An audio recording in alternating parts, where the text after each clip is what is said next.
welcome back to Gracie Meets. One of the most used statistics in sports is that 90% of an athlete's performance is mental. The problem is that 100% of practice is spent working on the physical aspects related to their sport. To help put this into perspective, you can take the rise and fall of Tiger Woods. He was a great golfer, but then some problems popped up in his life which caused him to not focus on golf. Those problems ended up being the downfall of his pro golfer career. To talk about the mental aspects of sports, I invited Miss Adrienne Langelier, a sports counselor. Tell the listeners a little bit about yourself. I'm Adrienne Langelier. I am a licensed professional counselor and sports psychology consultant. I'm based in the Houston area and College Station areas in Texas. And besides that, I am a runner, traveler, dog lover, native Texan, fighting Texas Aggie, class of 2007. I'm a lot of things. How would you describe your job to a teenager? Like if a teenager walked up to you and asked, how would you describe it? I would say it's awesome. Yes, it is awesome, but a little bit more broadly is I help people on the continuum of mental health through peak performance. So you don't have to be struggling to come work with me, but my job is to take a good person and help them become even better by learning some tools and strategies to manage your mind better and cope with daily stressors, whatever that is. A lot of times it lends towards sports performance, but not always. Sometimes we're just trying to just help the individual just, kind of reach their potential and cope better. So every case looks a little bit different. So what does a typical day in your office look like? Okay, well, I usually arrive at about 9 or 10 after I work out. And normally I like to allow a little bit of time beforehand to answer emails, finish up some progress notes, return calls. Sometimes I just like to relax and sip some coffee for a little bit and settle in. And then I usually, like today, I will be seeing clients from about noon to 6. Normally I like to give myself a little bit of a break, kind of forgot today, but my clientele varies from, just kind of your typical high school student through elite athletes. And at my College Station office, I see more adults as well. See a lot of faculty members at the universities and everything like that. But we work on various topics, and I will be doing, I think it's about 50-50 still because of the pandemic. I will be doing some Zoom calls and some in-person meetings. And I think I've got a volleyball player coming in, a wrestler. What else am I seeing? A former swimmer. I mean, we've got, all kinds of different backgrounds, and that's kind of what makes it cool. So I usually finish up at about 6 or 7 on most weeknights. I try to take a little bit of time off here and there. But, we come in and usually I'm pretty busy. And on a day where I'm not as heavy with clients, I do a fair amount of writing. I write for a website or two. I'll do whatever article is due that month. I'll work on that or some admin tasks, again, some notes, emails. I communicate a lot in this job. So I'm looking around your office right now, and I know that the listeners can't see your office because it is a podcast. There is a lot of Olympians I can see, or like going to the Olympic trials. So who all have you helped? Okay. I can't specify who because of the ethical code, but what I can tell you is something this is one of the coolest parts of my job, is watching people who are kind of on the edge of the next level give everything they have in pursuit of their goals. So given that it's 2020 and this is supposed to be an Olympic year, I was working pretty heavily with some athletes, mostly in the swim world. That's where I got my start, actually. I'm not a swimmer, I'm a runner. But I, see a lot of swimmers just because of the demands of the sport, is I help people prep to qualify or prep to compete in Olympic trials events. But we'll all have our day in 2021, and I'm excited. What do you think makes your job unique? What makes it not a normal job?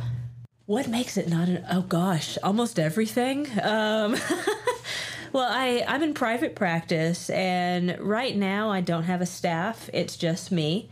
So I work a lot. I think it's just the sheer range of people that I get to help, and kind of the sheer range of topics that I get to cover. We may be talking about anxiety and depression one day to, okay, the Olympic trials just got postponed. What are we going to do about that? And it does require a certain degree of flexibility, and you have to constantly be learning. But I think it's like I get to, every day learn about people. Hopefully my clients learn from me as well. Is I get to watch people grow on a daily basis. And I think that's really, really cool. That's cool. Yeah. What kind of schooling there's probably schooling that goes into this because a bit.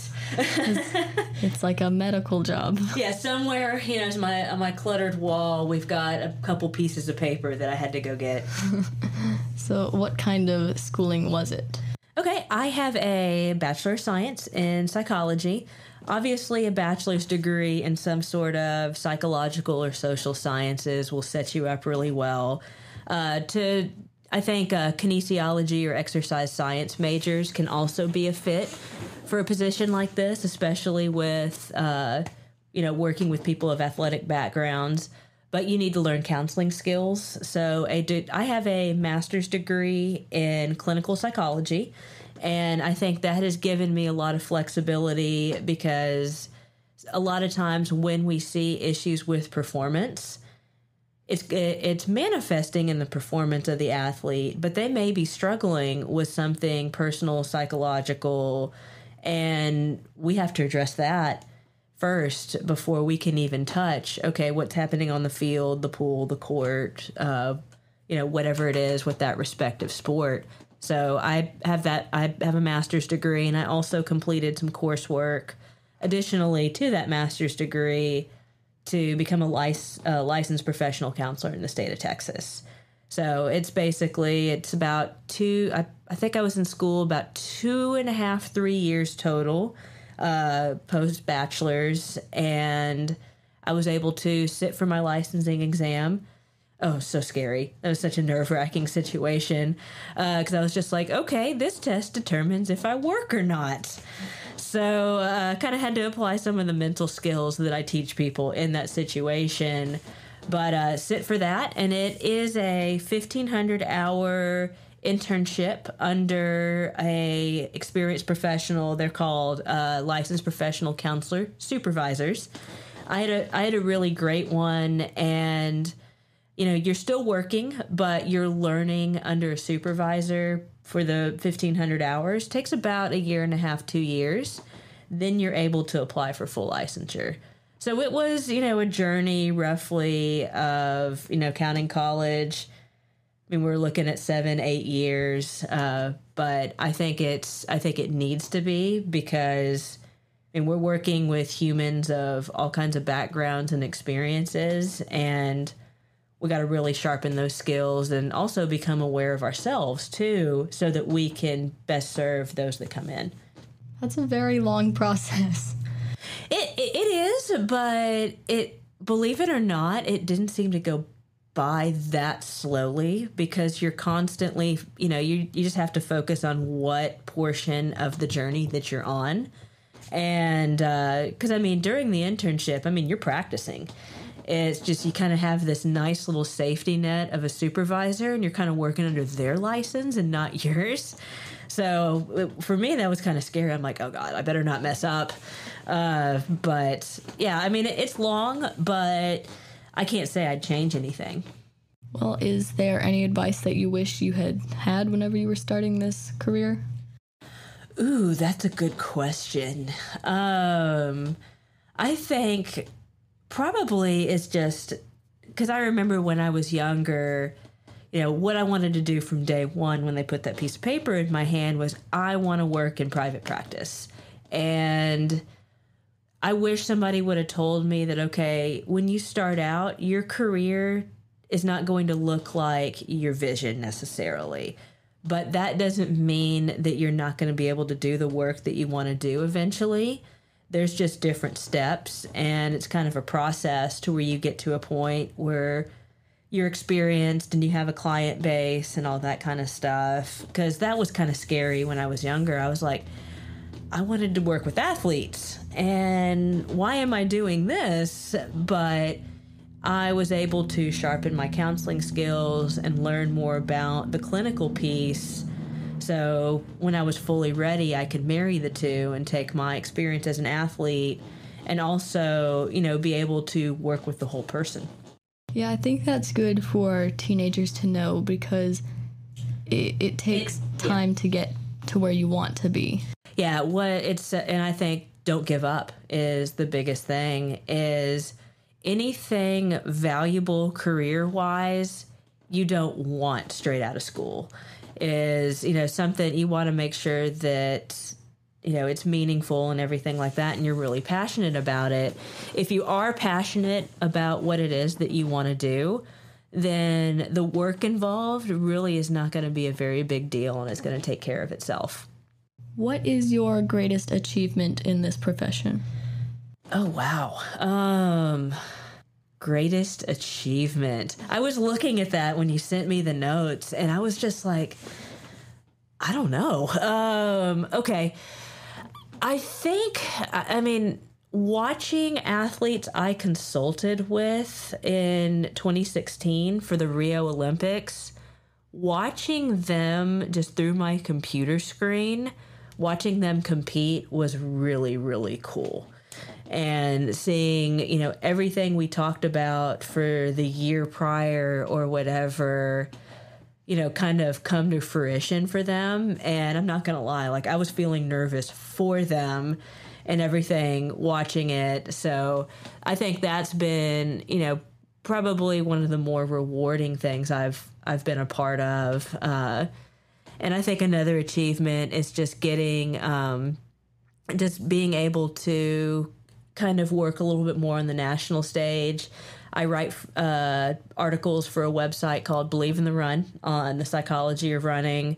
And I've been invited to speak at a handful of universities, and I spoke at the Southwest Athletic Trainers Conference, which that was really cool because I got flown out there.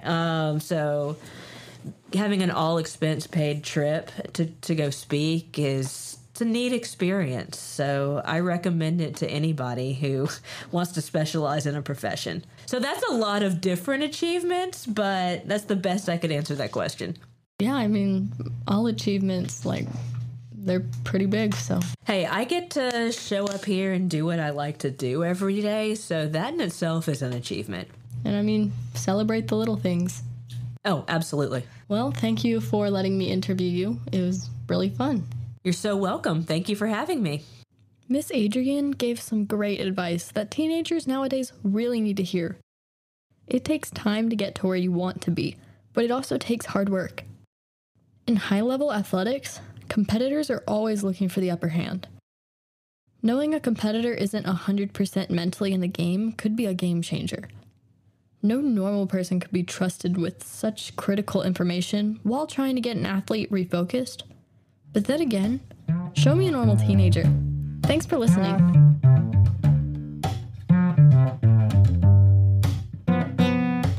Thanks for tuning in.